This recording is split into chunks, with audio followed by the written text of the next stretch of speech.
Hey there, my wedding planning friends, and welcome back to my channel. If this is your first time here, thanks so much for clicking on my video.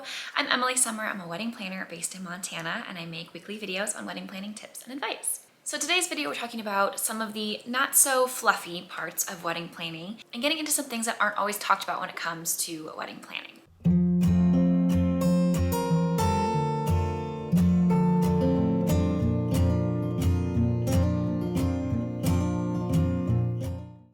So if you're watching this, likely you're planning a wedding and likely it's your first wedding, which means you've never planned a wedding before, you have no idea what to expect. Maybe you've been to weddings, but a lot of times when you're attending a wedding, you're not really thinking about what goes into that wedding, the steps that it took to get there, and some of the not so fun parts of the wedding. We hear wedding planning and we think about flowers and colors and decor and all that fun stuff. And that's probably a lot of the pieces of advice and things that people are giving you are in regards to the reception and kind of the overall fun parts of wedding planning. So today I wanted to talk a little bit more about some of the things that aren't really talked about that much, and maybe things that no one told you about wedding planning. And yeah, just in general, things that aren't really talked about when it comes to wedding planning, unless you're somebody like me that eats, sleeps, and breathes wedding planning. Number one, and this is something that I tell all my clients right off the bat, RSVPs and your guest count. I think people underestimate exactly how important A, RSVPing is, and B, your guest count in general. That is one of the most important components of when it comes to wedding planning, because it completely controls so many aspects of your wedding, like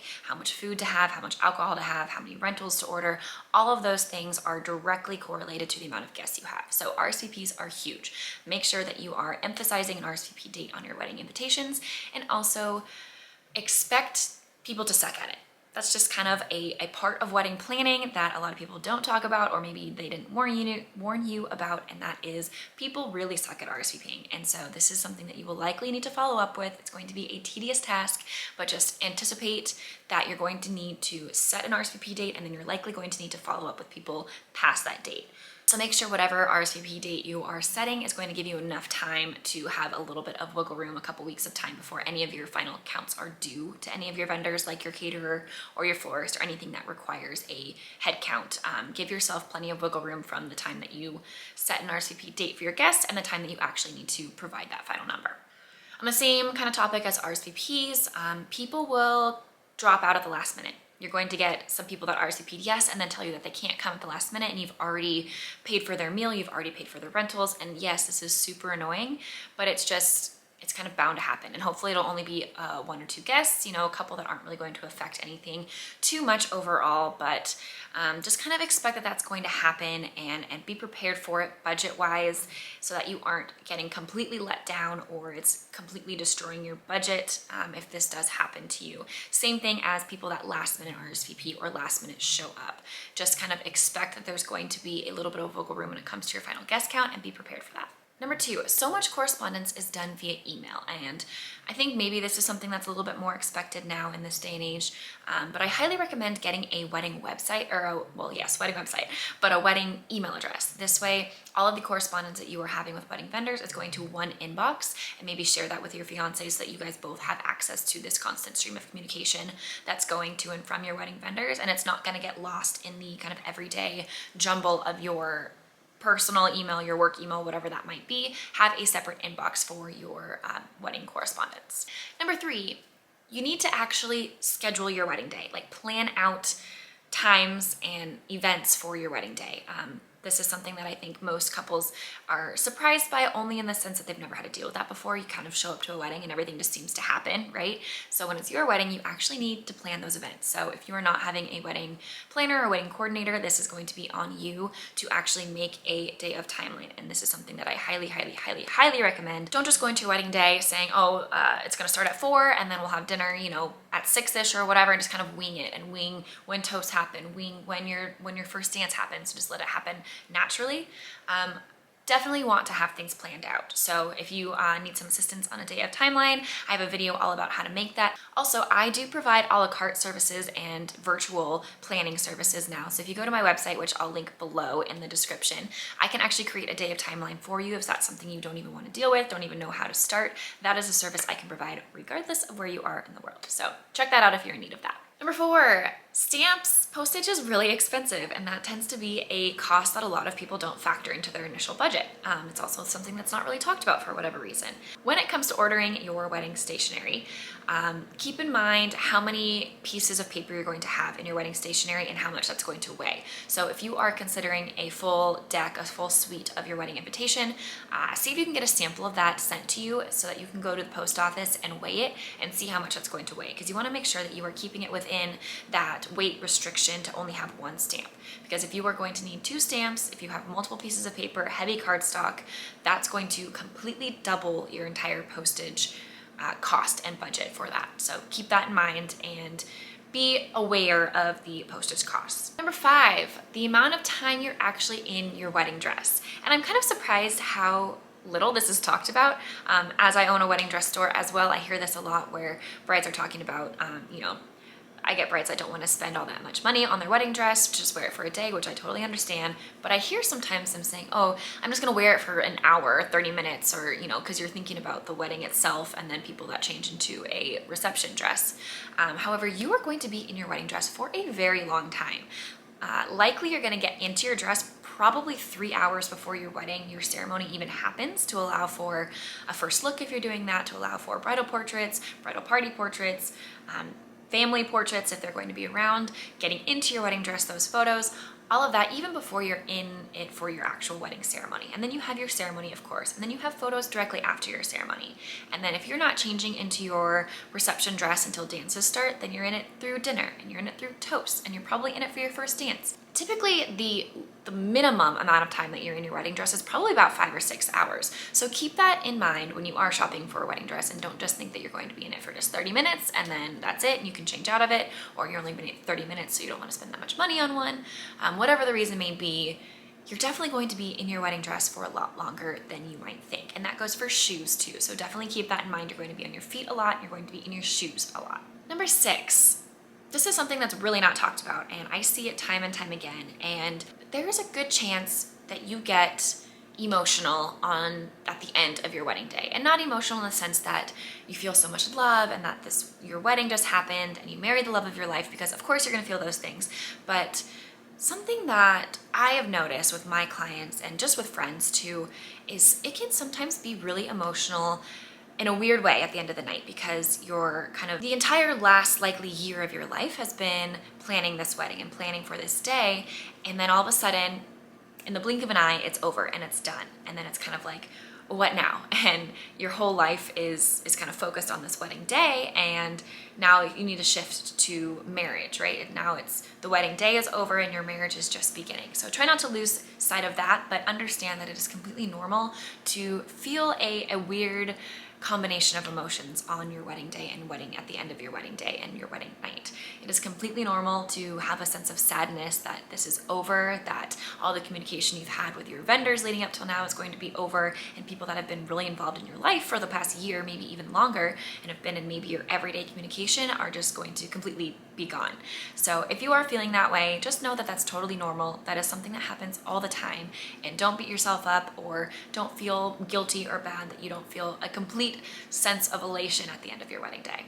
Number 7, you do need to also plan your ceremony. I think that it's easy to get so caught up in all the planning details for the reception, and that's the part of the wedding that everyone really talks about, and all the details that go into the reception, and planning out dinner, and planning out cocktail hour, and the dances, and the toasts, and all of those things.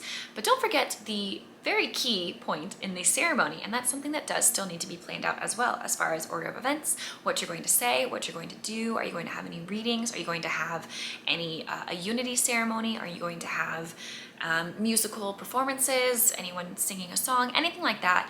You do still need to plan out your ceremony as well. And if you're having a pastor or somebody that is kind of a professional officiant that is used to planning and performing weddings, then they're going to walk you through this, kind of the order of events and the traditional pieces that go into this. However, if you are going a non-traditional route and you are having like a friend or a family member get ordained to perform your ceremony, this is something that's going to require a little bit more work, and make sure that you're meeting with whoever is officiating your wedding to go through and plan out exactly the order of events at your ceremony, kind of the opening little spiel that they'll say.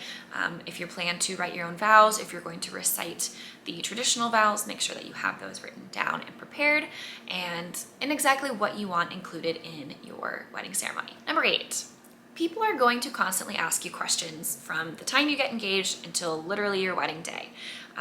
Something to be expected, and it's going to be super annoying, especially when it's on your wedding day. So try and field that communication early on. So definitely have a wedding website where all of your information can be. So if people are hitting you up, you can just send that link and just immediately refer them to the wedding website, so that you're not having to engage in a lengthy conversation and answer kind of ridiculous questions sometimes. And it's also a good idea to appoint somebody on the day of, whether that is your maid of honor or your mom, or maybe someone that's not so involved in the wedding day, to kind of answer any questions that might come up on the day of. It always baffles me how many times people think they can contact the bride or even the groom on the day of the wedding and ask them questions. Like, truly, it never fails. It always happens. So prepare yourself for that and kind of put your phone away so that you don't feel the need to communicate with people on the day of, and make sure that you're kind of establishing that communication or fielding off that communication to somebody else prior to your wedding day. Number 9, things will go wrong, okay? Whether you have been to a wedding that seemed completely perfect or been to a wedding where it seemed like a bunch of things were going wrong, things always go wrong, okay? So just kind of be prepared for that, and don't allow yourself to get too worked up or stressed out if things don't go completely perfectly to plan. This is where having a day of coordinator is super helpful, as they can kind of help field any of those things that do go wrong and be able to make an alternative plan if it comes to that, and have all of the stress and kind of the responsibility on that person and not on you. But just know going into it that likely something is going to go wrong. It's not something to completely stress about. It's probably going to be something small that only you notice. In fact, 9 times out of 10, the things that do go wrong, nobody ever notices. So hopefully you find a little peace in that. But just know that it's not going to go completely to plan, and that's okay. Number 10, order your wedding dress, or start shopping for your wedding dress early. I come across so many brides that don't even realize that you have to order a wedding dress in, that you can't just walk into a store and purchase your dress like you do for some other event. And there are stores that do offer that. You can buy a sample dress right off the rack and leave the store with it. However, most often you need to shop for the wedding dress, try on styles, and then order it in so that it's a brand new dress just for you. And this process can take up to a year, sometimes even longer. So make sure that you are starting early so that you are not limiting yourself in your options, and you're not stressing yourself out when it comes to timeline for your wedding dress. On the topic of wedding dresses, practice bustling your dress. This is a component that brides just kind of expect's gonna happen, or you kind of think, okay, I have a bustle installed on my dress, the wedding day, we're just gonna pick it up and it's gonna be bustled and we're gonna be fine. Bustles can get really, really complicated. So not only should you be practicing kind of walking in your wedding dress, especially if it's a fitted dress that you are not used to wearing, so that you can feel comfortable walking as you're going to be walking down an aisle with everybody watching you. So when you're home alone, kind of practice walking in your wedding dress in a nice, safe, clean space so that you can be comfortable in that, but also practice and kind of inspect how your dress is bustled. And make sure that when you go to your final fitting and your seamstress shows you how to bustle, that you have somebody with you, whether that is your mom or your maid of honor or somebody that will be with you on your wedding day, that they are there at the fitting as well, and take an additional step further and film when your seamstress is showing you how to bustle the dress. That way you can reference back to this on the day of, because sometimes you think that you have it down in your head as you're watching her do it, it makes complete sense, but then when you're on your own and you can't remember the order or where the buttons are or where the loops are, it's really nice to have that reference point. And finally, number 12, not everybody has a perfect vision for their wedding day. And if you are somebody that has absolutely no idea what direction you want to go as far as colors or decor or style, it can get really overwhelming. And if you're going on Instagram and Pinterest and saving photos, likely they're going to be all over the place in the sense of colors and design and kind of overall theme. So if you are finding yourself in this position, I highly recommend creating a mood board. And especially if you're not having a wedding planner or wedding designer, creating some sort of mood board is going to really help you hone in on this design and style, because a lot of people will probably give you advice and tips on how to find decor items once you've already kind of established that theme and style, but there's not a lot of advice out there to kind of help you find that style. So if you're going through Pinterest and you're saving a bunch of pictures of things that just speak to you, things that you like, things that you'd like to emulate, whatever component that may be from that photo, Save everything that you are drawn towards and then go through and pick out your top 10 pictures. The top 10 photos that really speak to you the most, that you would like to emulate, that are your biggest inspiration pieces for your wedding day, and try and include photos that are of different categories of your wedding. So a photo that has to do with your bridal party, colors and attire. A photo for florals, both your bridal bouquet and florals for any other decor like your centerpieces. A photo for your place settings, a photo for your cake or dessert, and try and just hone it down. If you had to pick just one picture for each of these categories, put them on a PDF file. I love to use Canva for things like mood board. Super user friendly, super easy to just like pull photos, put photos in there, and you can actually pull individual colors straight from those photos, which is super helpful when it comes to kind of choosing your overall design and your colors. That way, if you're picking out your top 10 pictures and putting them on one page where you can see everything at once, that's really going to help see kind of where your overall style is. And if you still feel like it's all over the place, then go from that PDF of your top 10 pictures and pick out 4 or 5 photos and see if you can really narrow down what exactly it is that is your true inspiration and what you want for your wedding day. On that topic, I do have a video also all about kind of your overall wedding design, how to style and choose your wedding theme and design, and kind of where to go next steps for that. So if you want to check that out, I'll link that video above. So here are a few pieces of wedding planning that aren't often talked about. Hopefully you found this video helpful. If you did, please like and subscribe to get weekly videos on wedding planning tips and advice, and we'll see you next week.